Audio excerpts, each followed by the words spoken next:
అసలే కోతి, పైగా అది కళ్ళు తాగింది. దానికి తేలుగుట్టింది. అది చేసే హంగామా ఎలా ఉంటుందో అందరికి తెలుసు కదా! సేమ్ ఇలాంటి ప్రవర్తన ఒకరు చేస్తున్నారిప్పుడు. అమెరికా అధ్యక్షుడు డొనాల్డ్ ట్రంపు ఆయన ప్రవర్తన సేమ్ యాజ్ ఇట్ ఈజ్‌గా ఇలాగే ఉంటుంది. కళ్ళు తాగిన కోతి కన్నా హీనంగా ఉంటుంది. ఇష్టానుసారంగా ప్రపంచ దేశాలకు టారిఫ్స్ వేస్తూ వరల్డ్ ఎకానమీని కకావికలం చేస్తున్నాడు. నచ్చిన దేశానికి ఒక విధంగా, నచ్చని దేశానికి ఒక విధంగా ఇష్టానుసారంగా టారిఫ్స్ వేయడం, ఆ దేశాలపై కక్ష తీర్చుకోవడం. తద్వారా ఏం చేయాలనుకుంటున్నాడు? ఆ దేశం ఎకానమీ పెంచుకుంటాడు. ఎట్ ద సేమ్ టైమ్ తన చెప్పు చేతుల్లో ఉంచుకోవాలనుకోవడం. ఆ మధ్య ఇండియా కూడా రష్యా దగ్గర నుంచి పెట్రోల్ కొనుగోలు చేస్తుందని ఇండియా కూడా 24% టారిఫ్స్ విధించాడు. అసలు లెక్కలేని విధంగా టారిఫ్స్ వేస్తున్నాడు. ఈ తేలుగుట్టిన కళ్ళు తాగిన తేలుగుట్టిన కోతికి సుప్రీంకోర్టు గట్టిగానే మొట్టికాయలేసింది. America supreme court. ట్రంప్ టారిఫ్లని చాక్లెట్ల మాదిరిగా వేస్తున్నాడు. తనకు నచ్చిన దేశం మీద ఒక విధంగా, నచ్చని దేశం మీద మరో విధంగా వేస్తూ కక్ష సాధిస్తున్నాడని ఆ దేశ సుప్రీంకోర్టు ఆయన్ని తప్పుపట్టింది. అంతేకాదు చట్టసభల అనుమతి లేకుండా ఇలాంటి దిక్కుమాలిన టారిఫ్స్ వేయడం ఏంటని కూడా ట్రంప్కి మొట్టకాయలేసింది. 2/3 మెజారిటీతో అమెరికా సుప్రీంకోర్టు దీనికి సంబంధించిన ఓ తీర్పును వెల్లడించింది. దీంతో ట్రంప్ కూడా చేసేదేం లేక అసహనం వ్యక్తం చేశాడు. కానీ మనోడు ఊరుకుంటాడా? మొండిగట్టం కదా! కళ్ళు తాగిన కోతి అసలు ఎవరిని చూసైనా భయపడతదా ఇలాంటి కోతులు? సో ట్రంప్ కూడా అంతే. తనకు పవర్ ఉందని మొత్తానికైతే అటు సుప్రీంకోర్టును కూడా తప్పుపడుతున్నాడు మొండోడు. అసలు ఈ సుప్రీంకోర్టు తీర్పు ఏంది? ఇంత అధ్వానంగా ఉంది.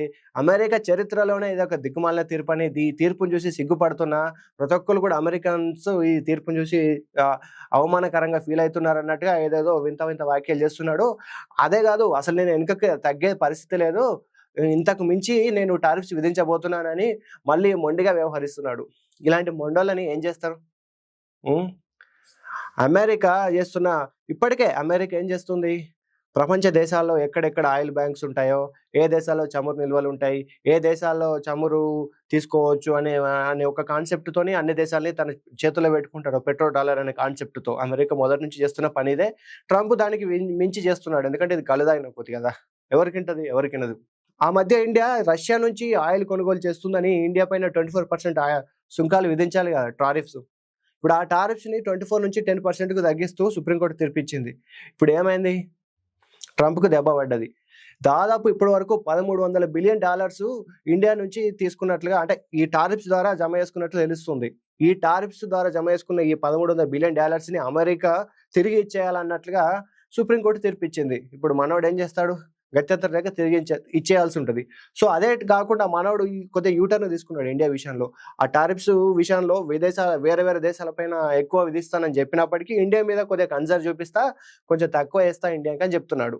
ఈ సందర్భంగా మాట్లాడుతూ ఇండియా పాకిస్తాన్ మధ్య 2025లో యుద్ధ వాతావరణం ఏర్పడిందని, తన వల్లే యుద్ధం ఆగిపోయిందని, 11 యుద్ధ విమానాలు నేలగూలాయని, తాను లేకుంటే పెద్ద యుద్ధం వచ్చేది, 2 దేశాల ఎకానమీ కూలిపోయేది, అసలు నేను చేయబట్టే ఇదంతా వాళ్ళ యుద్ధం ఆగిపోయింది, సో నాకు నోబెల్ పీస్ ప్రైజ్ ఇస్తే బాగుండు అన్నట్లు కూడా మరొకసారి మాట్లాడాడు. అసలు మనోడికి ఇచ్చేది లేదు, అది పోయేది లేదు. మనోడికి నోబెల్ పీస్ ప్రైజ్ ఇస్తలేరనే ఆ ఫీఫా వరల్డ్ కప్ వాళ్ళ దగ్గరికి వెళ్ళి ఆ ఫీఫా ఆర్గనైజేషన్ నుంచి ఓ ఫీఫా అనే శాంతి బహుమతి, ఫీఫా పీస్ ప్రైజ్ అని ఒకటి పెట్టించుకొని దాన్నే తీసుకొని నాకు నోబెల్ ప్రైజ్ వచ్చింది అన్నట్లుగా చేశాడు. ఇంక ఇదే సమయంలో ఇంకోటి చెప్పుకోవాల్సి వస్తే, ఆ వెనిజులా నుంచి ఆ పీస్ ప్రైజ్ వచ్చిన ఒక ఆమె ఉంది కదా, ఆమె దగ్గర నుంచి కూడా పీస్ ప్రైజ్ తీసుకుంటా అన్నాడు. కానీ మన నోబెల్ కమిటీలు ఈ పీస్ ప్రైజులు ఇంకొకరికి ఇవ్వడానికి ఒప్పుకోము, ఖచ్చితంగా ఎవరికి ఇచ్చాం వాళ్ళకే ఉంటుంది అన్నోళ్ళే. మనోడు నోరు ఖర్చుకున్నాడు, నాలుగు ఖర్చుకున్నాడు, దెబ్బకు కూరుకున్నాడు. అసలు ఆ మనసు పోగొట్టుకుంటలేడు. చేసేటి ఏమో ఇలాంటి తలతిక్క పనులు, వరల్డ్ ఎకానమీని అంతా కొలాప్స్ చేయడానికి సిద్ధమయ్యిండు. అమెరికా అసలు ఎకానమీ డౌన్ ఫాల్ ఉంది. అందుకే ఈ టారిఫ్స్ వేయడము. ఎందుకంటే నెక్స్ట్ ఎలక్షన్స్‌లో గెలాలంటే మళ్ళీ ఏదో దేశ ఖజానా ఉందని చూపించుకోవాలి కదా! అందుకే ఇలాంటి పిచ్చి పిచ్చి తింగరేసాలు వేస్తుంటారు. ఇంత ముందుకున్న వాళ్ళు చేసేవాళ్ళు కానీ డొనాల్డ్ ట్రంప్ అనే వ్యక్తి మాత్రం తింగర్ వేషాలు వేస్తుంటాడు. ఇష్టానుసారంగా ఒక వ్యవస్థ ఉంది, దీనికి ఒక డిగ్నిఫైడ్‌గా నడుచుకోవాలనే కాన్సెప్ట్‌లు ఏముండయి. ఇష్టానుసారంగా వ్యవహరిస్తుంటాడు. సో ఆ యుద్ధ సమయంలో కూడా, ఇండియా పాకిస్తాన్ యుద్ధ సమయంలో కూడా 11 యుద్ధ విమానాలను నేలగూలిపోయాయి. పెద్ద యుద్ధం వచ్చేది, 2 దేశాల ఎకానమీ పోయేది. తనే ఉండి కాపాడాను. అవసరమైతే ఇప్పుడు ఇంతమందిని కాపాడుతున్న ఇన్ని దేశాలను నేనే సుభిక్షంగా చూస్తున్నా, శాంతి దూతనే నేనే కాపాడుతున్నా. సో ఒక 200% టారిఫ్స్ విధించే అవకాశం అంత హక్కు ఉంది నాకు అన్నట్టుగా మాట్లాడుతున్నాడు. సో మీరేమంటారు? ఈ ట్రంప్ టారిఫ్స్ ద్వారా విధించిన $1300 బిలియన్ ఇండియాకి తిరిగి వస్తాయనుకుంటున్నారా? మీరేమనుకుంటున్నారు? కామెంట్ జేయండి.